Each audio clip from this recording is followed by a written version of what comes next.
अशी संधी पुन्हा मराठ्यांना नाही येणार होता। रातपाट एक करून मराठ्यांना जागा करतोय, याच्यात माझा काही स्वार्थ नाही आणि मी कोणाला मॅनेजर होत नाही।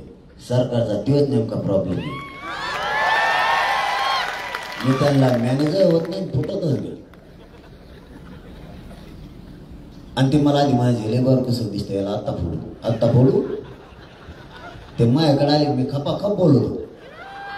तुम्ही टीव्ही बघा का?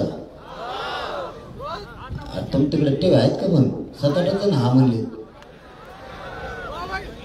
मग आपला दंड कसा आहे? त्यांना फोन करून विचारा ना,